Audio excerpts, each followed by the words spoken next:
After about age 20, we may have all of the insulin-producing beta cells we're ever going to have in our pancreas, and so if we lose them, we may lose them for good. Autopsy studies show that by the time type 2 diabetes is diagnosed, we may have already killed off half of our beta cells. You can do it right in a Petri dish. Expose human beta cells to fat, they suck it up, and then start dying off. A chronic increase in blood fat levels is harmful, as shown by the important effects in pancreatic beta cell lipotoxicity. Fat breakdown products can interfere with the function of these cells and ultimately lead to their death. And not just any fat, saturated fat. The predominant fat in olives, nuts, and avocados gives you a tiny bump in death protein 5, but saturated fat really ramps up this contributor to beta cell death. Saturated fats are harmful to beta cells, harmful to the insulin-producing cells in our pancreas. Cholesterol too. The uptake of bad cholesterol, LDL, can cause beta cell death as a result of free radical formation. So, diets rich in saturated fats not only cause obesity and insulin resistance, but the increased levels of circulating free fats in the blood, called NEFAs, non-esterified fatty acids, causes beta cell death, and may thus contribute to progressive beta cell loss in type 2 diabetes. And this isn't just based on test tube studies. If you infuse fat into people's bloodstream, you can directly impair pancreatic beta cell function, and the same when we ingest it. Type 2 diabetes is characterized by defects in both insulin secretion and insulin action, and saturated fat appears to impair both. Researchers showed saturated fat ingestion reduces insulin sensitivity within hours.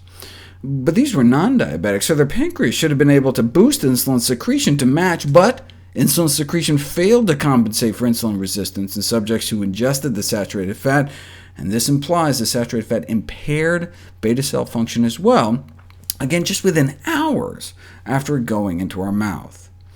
So, increased consumption of saturated fats has a powerful short and long-term effect on insulin action, contributing to the dysfunction and death of pancreatic beta cells in diabetes.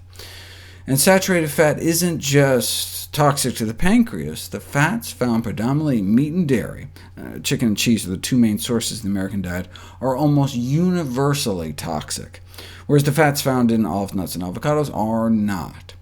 Saturated fat has been found to be particularly toxic to liver cells in the formation of fatty liver disease.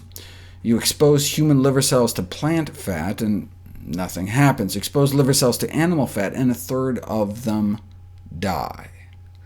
This may explain why higher intakes of saturated fat and cholesterol are associated with non-alcoholic fatty liver disease.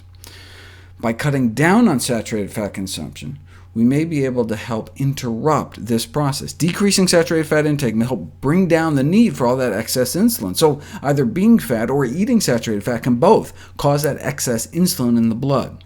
The effect of reducing dietary saturated fat intake on insulin levels is substantial, regardless of how much belly fat we have.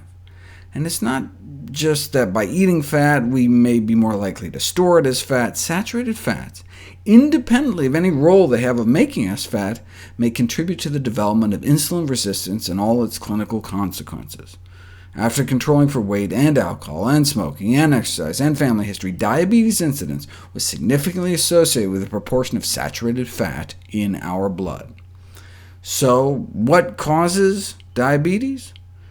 The consumption of too many calories rich in saturated fats. Now, just like everyone who smokes doesn't develop lung cancer, everyone that eats a lot of saturated fat doesn't develop diabetes. There's a genetic component. But just like smoking can be said to cause lung cancer, high-calorie diets rich in saturated fats is currently considered the cause of type 2 diabetes.